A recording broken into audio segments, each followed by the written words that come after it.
Hello everyone, welcome to William and the Magic Box. Today on our show, we are going to have Sal. Sal is from Chicago, in America. Let's see what Sal has to say. Enjoy the interview.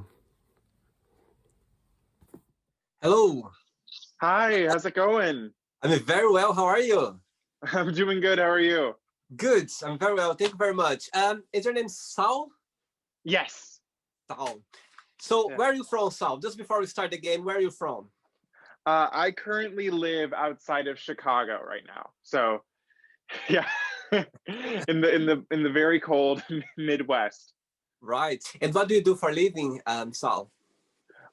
So the dream would be I recently did graduate with a BFA in musical theater, but right now currently I'm working at my local library just as a circulation desk assistant because that's really the best option I have at the moment. And I'm enjoying doing it. I have great friends there, so it's nice. Right. Tell me something interesting about yourself. So, oh my God. Okay.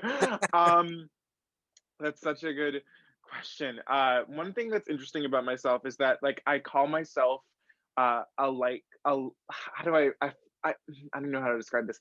Like a light collector is that I love as you can see like I have all these posters behind me, but my entire apartment is just surrounded in things that I don't need. Like I have a million playbills from Broadway shows. I have these books that I'm never gonna read that are just sitting all around the house, but they're all displayed nicely. So it's not like I'm a hoarder per se, but I have just so many things, and like I have horrible control with money, but I feel like everybody else has that too as a problem.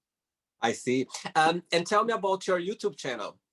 My YouTube channel. So originally, my YouTube channel started back in 2010, and it was kind of like my way. There was this girl who used to do, or she's a lady now, I should say, who used to do vlogs for when she would see musical theater shows, and she would post about like how she was, going like doing rush tickets for the show. And I was like, oh my God, I could do that too.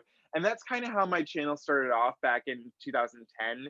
Is kind of like a little bit of a copy of that, and it stayed like that for a few years. And then I got really busy, like with my last year of high school and college. And then over the last few years, I've started adopting to do more reviews on it. And starting with this year in an effort to just, do something with my days being, stuck at home.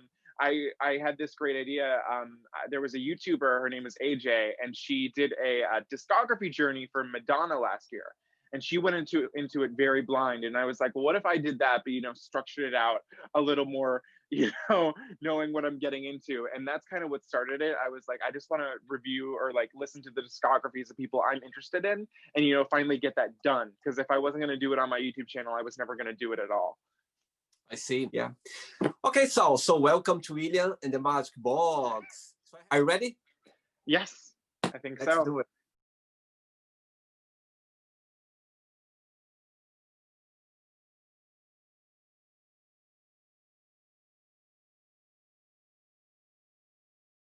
Okay. Right, Sal, let's get the first question.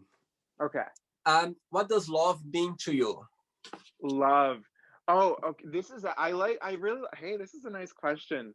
So I feel that we as a society nowadays are very specific with the term love. We think that love means your significant other. So love to me just means doing whatever it is you could possibly do for the person that you love, and helping them and supporting them in whatever way that it can be.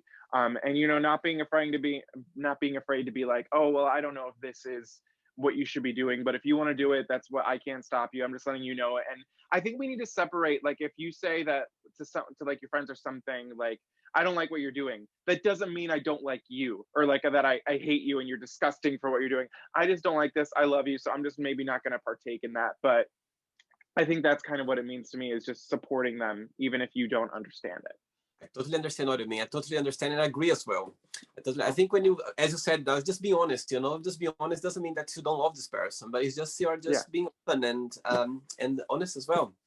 Yeah. Okay, so let's get the second question. Let's do it. Okay.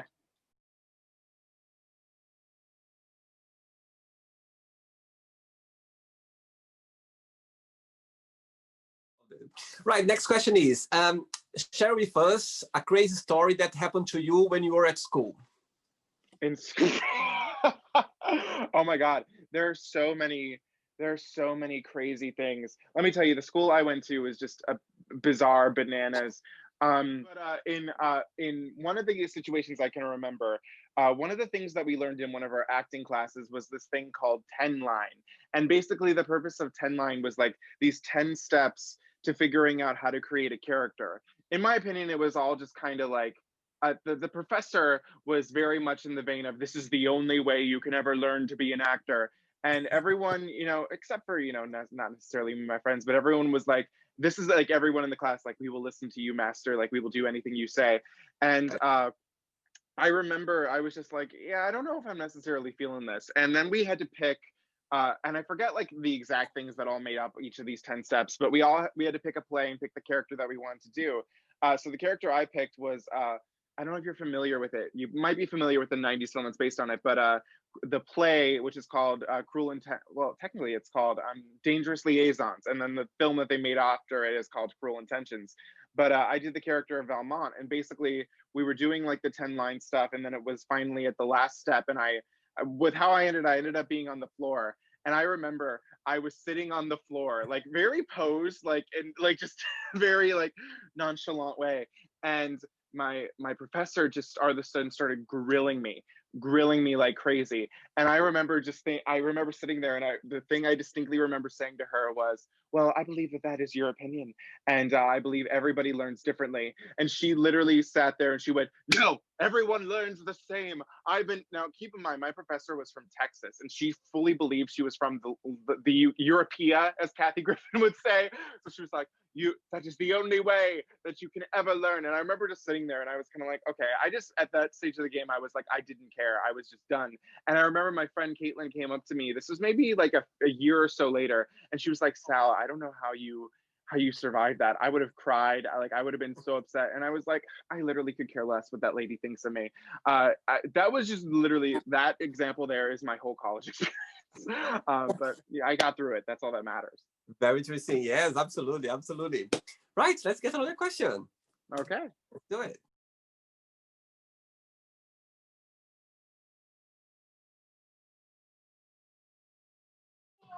Okay, so next question is, how would you describe a perfect friendship? A perfect friendship, I think, stems into the first question I answered, that it's all about understanding and being there for the other person. I think it's just knowing that, like, that doesn't mean like this is actually, it really ties into a quote I remember hearing from Miss Nicole Richie, because someone asked her if her and Paris talk every day. And some people, I have a person I knew like in my past too, who was like, if I don't talk to you every day, we're not friends. And I think the most important thing with a friendship is that even if you guys haven't, I don't believe you need to be like up each other's asses every day, like texting and texting, be like, how are you? I'm doing this, blah, blah, blah, blah. I think it's just most important when you text a friend and it's as if the conversation had never stopped.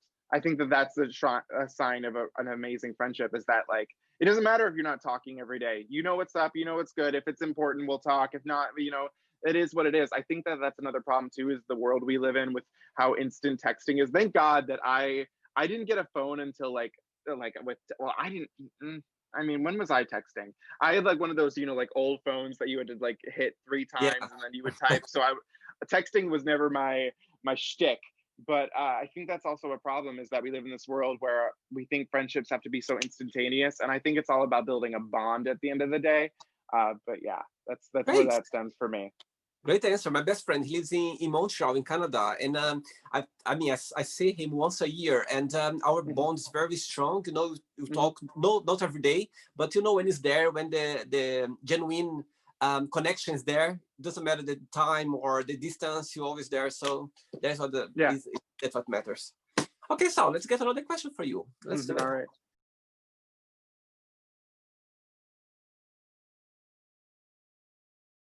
One. Right, next question is, if you could spend an entire day with a family member, who that would be and why? A family? Oh, that's I mean, my mom, I could spend all she would hate it, but I could spend all day with her. One of my favorite memories I have with her is actually it was last year. I Barbara or was it no, it was almost well, it's almost 2 years ago now.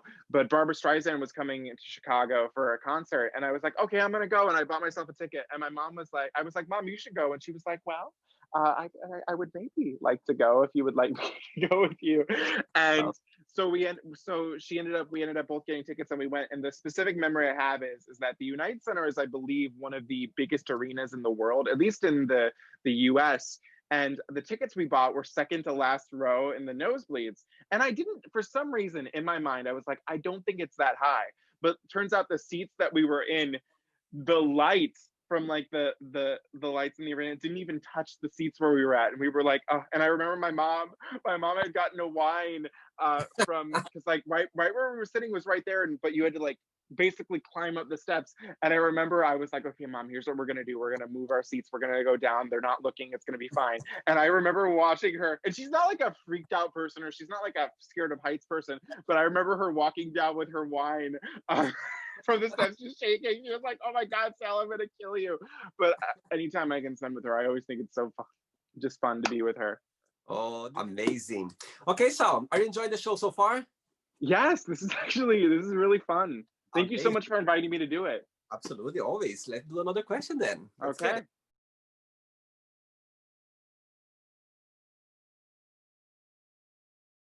That's true. Yeah. Next question is, what is your most embarrassing moment?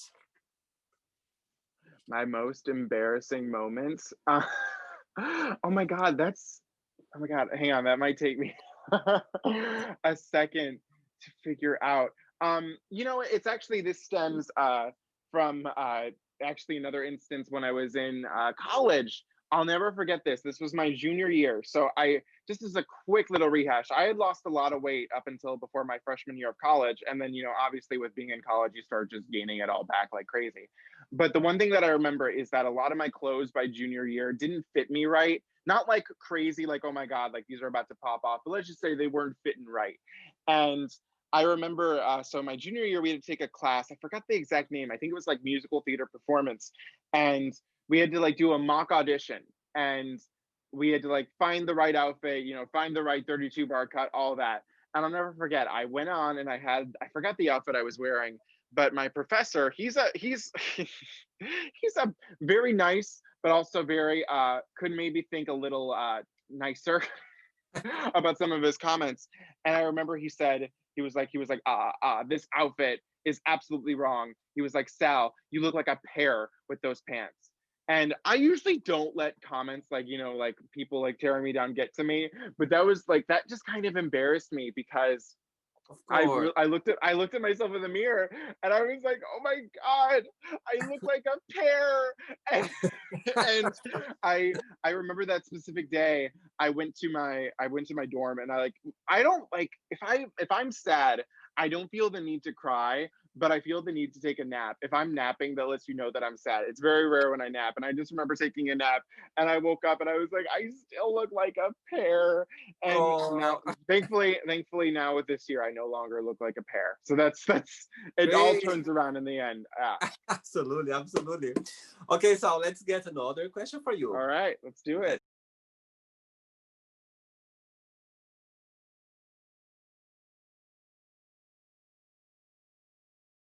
Okay, next question is, if you could be in somebody's skin for 24 hours, who that would be and why? Be somebody easily. It would be everybody who I know from my college or like my ex friends who's wronged me. I would. Here's the one thing is that's what it's so sad that that's what I would use too. But what I always find interesting is that people say, that saying where it's like, oh, I wouldn't wish that upon my worst enemy. If whatever you can think of that's so horrible and terrifying, multiply it times 10, and maybe we'll consider doing that for my worst enemy. But if I could be, it would be easily the people who've wronged me. I would make them do some things that they wouldn't want to do.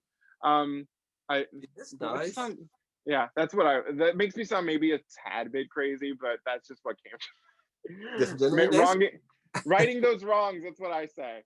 Absolutely, great. Now, other question, so let's do it. All right.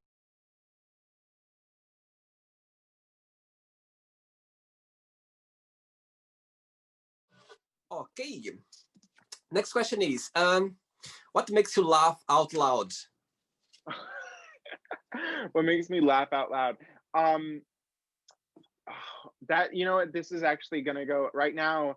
I'm in the midst of rewatching. Have you? I don't know if you've seen it. I hope you have because it's so good. But I'm in the midst of watching Kathy Griffin's My Life on the D List. I I don't know. haven't. You've not seen it? Oh my god, it's the funniest thing. Do you know? I'm assuming you know who Kathy Griffin is, right?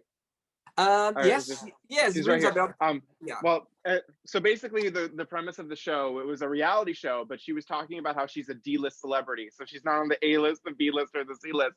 And what makes me laugh is just her brand of humor, how she says things. There's like this one episode where she's performing in a prison, and she's like, "I cannot believe I'm sitting here doing this. This doesn't happen to Nicole Kidman. This doesn't happen to Angelina Jolie." So I found myself like, there was like there was an instance the other day where someone was just mean to me at work, like in the parking lot, because we do curbside services. And I remember just on the way back, I was like, "This doesn't happen to Nicole Kidman. This doesn't." Like, people, like, if Kathy Irvin's on the D list, then I'm on the non-existent list. But like, so things like that type of humor, like celebrity humor, that really does make me laugh a lot. I've been watching it just absolutely just like gagged the entire time with how funny it is. Great.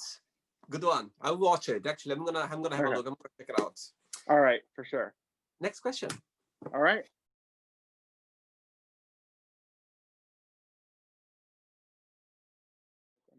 Right. What's one movie you could watch over and over again? Oh, that just opened up a whole can of worms there. Easily, I watched it actually a few weeks ago. Death Becomes Her, with Meryl Streep and Goldie Hawn. I mean, you could put that on a loop with the quotable lines with like Ernest and just like so many of the other things.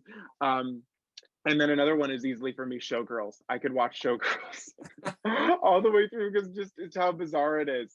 But yeah, those two for sure. I'll tell you something now. I met my Streep once. Oh, really? I did, yes. I was Ah, working. Of course, the movie The Devil Wears Prada, and yes. yeah. So she was a few years ago. She was promoting, the BAFTAs. The BAFTA is like the Oscars in Hollywood. The BAFTAs in Uh-huh. England, the UK. It's very very Yeah. famous.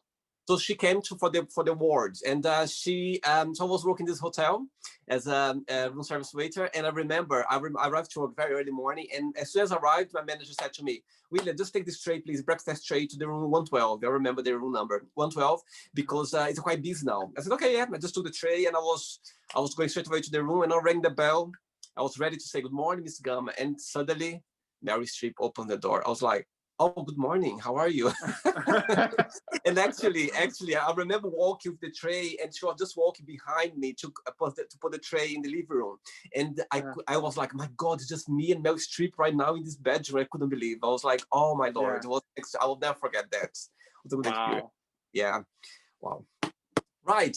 I have 3 questions left for you. Okay. Okay. Sounds Let's do. good.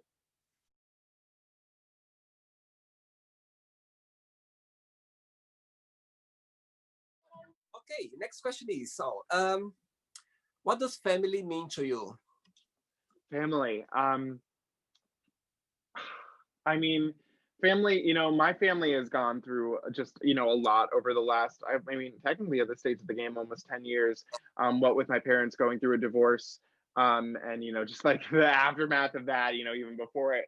But again, I think it stems with friendship too, is just being there for each other, helping each other out when you can.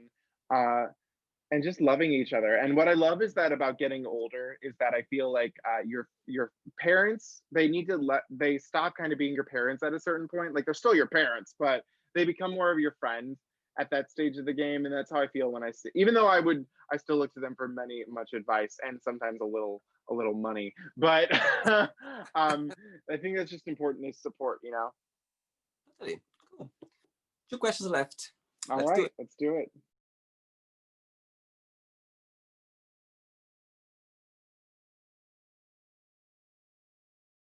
Before the next question, Madonna or Lady Gaga? Oh, easily Madonna. We don't support reductivity in this in this house. Next one, Britney or Christina Aguilera? At this stage of the game, it's Christina for me. I got to tell you. Okay, cool. I just was curious about it. Yeah. Next question is, if you could have dinner with anyone living or not, who that would be and why? Oh, well, that's interesting because that kind of ties into like who we talked about earlier.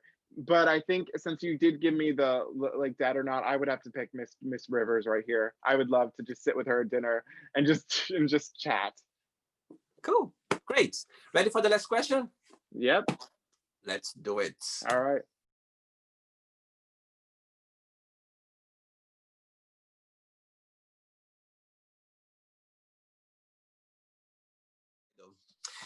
Right, the last question is, what's the weirdest food combination have you ever tried?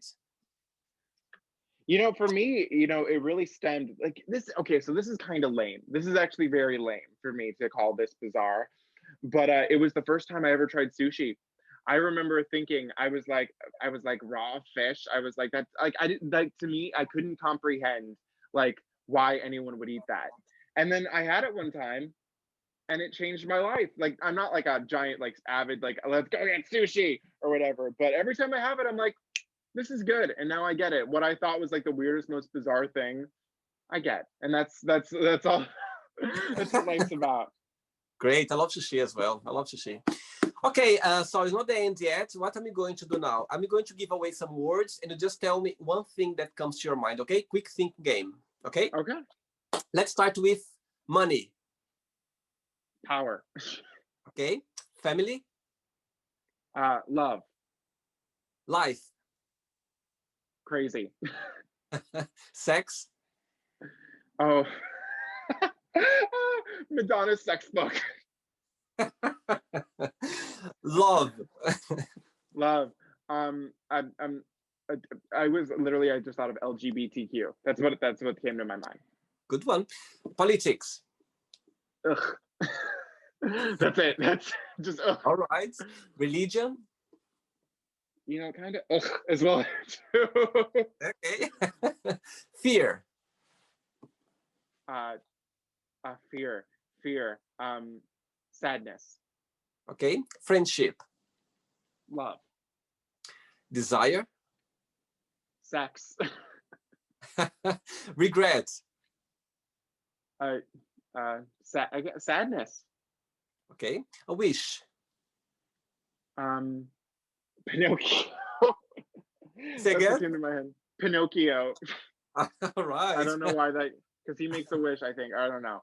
Right. And the last one now, Chicago. Oh, bro. I think when I think of Chicago, like to me, it's synonymous with Broadway in Chicago, the company that runs all the theaters there. All right. Let's pretend now I'm going to have a coffee with your mother and I'm going to ask your Okay. mom, tell me the most beautiful thing about Sal and tell him something that he needs to improve on. What do you think your Oh. mother tell me? Well, first of all, my mom would talk about how proud she is of me, how talented, like that she thinks I am. She's always posting, like she's like, I love my son or whatever. The thing she would say is that he needs to leave me the hell alone because I'm the type of person that if she doesn't come home right away, I'm like, where you at? What you doing? Where you going? How are you? And she's like, leave me alone. So that's like our thing. It's like there's a meme that it was like it's like a little baby on the cell phone and it's like my mom at with me calling my mom at 23 wondering where she's at because my mom thinks now she's grown and she cannot call me and tell me where she is. So that's what she would say. Oh, that's sweet. That's very sweet. Okay, so let's play now Saul and the magic box and you can ask me a question, okay? Okay, you can ask me a question now. Okay.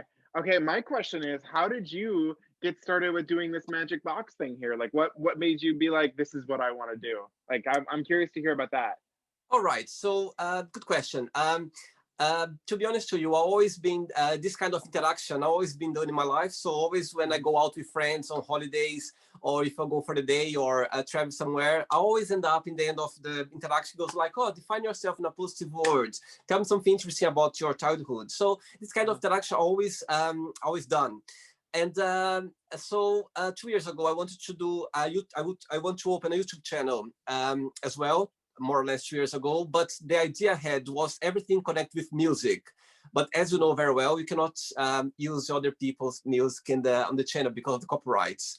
So Yeah. the whole project, I couldn't go further. But I think it was March this year, I literally went for a run Literally, I was in the park running, and this idea just popped to my head. I was like, "Oh my god, that's what I'm going to do. I'm gonna open a YouTube channel where I can connect with people worldwide, where I can hear different stories, different, the memories and everything." And I think at the end of the day, the whole idea of the show is to connect with people like you had so much to share, full of energy. In the end of the day, everyone leaves a positive message, and I think they're not right or wrong answer. It's just different point of views, and that's what the show is about. And yes, I just hope you had a good time as well. I did. This is my first ever interview that I've done. So like, Really? yeah, I'm feeling very high and mighty right now. So thank you. That's so sweet of you to say. Oh, that's no, but as I said to you, and you are so easy to talk with, and that's it's a gift. I really enjoy it. And just before you go, if you don't mind to share a positive quote or a positive message, something that inspires you in life. Okay, this is actually really easy for me. It's a quote that I say every day. I got to make sure I get it right. So I might I might stumble a bit, but it is the final speech that from the musical version of the Cher show that Stephanie J. Block as Cher would give. But it's simply this. So the point is, being a goddess warrior isn't about not being scared. It is about being shit scared and facing it anyway, and the strength to do that, to run your own life, your own show. That's got to come from you, because God knows if a girl like Cher, who's always been shy and afraid of people, can do it, so can you. And that's I always think of that quote every day of my life. Amazing. Oh wow, that's amazing. It's very powerful. I think it says everything. I think you just need to believe in yourself. Just even if you're feeling scared or something, go feeling scared. Just do it. I think it's the whole point. Go points For sure. So did you have a good time? Oops. Yeah. Oh yeah, back now. Oh no, I've had a great time. This was so much fun. Thank you so much for inviting me to do this. And it was a pleasure meeting you. Okay. Thank you so much. You too. You have a great day. Okay. Thank you. Thanks so much. Right. Bye-bye. Bye. So, did you like the show? Don't forget to give a like, share it, and also don't forget to subscribe to the channel. And if you'd like to be part of the show as well, first, subscribe to our channel, and after that, just go to our website, www.williamandthemagicbox.com, and send us a request saying why you'd like to be part of the show. And I see you there. Bye-bye. See you next time.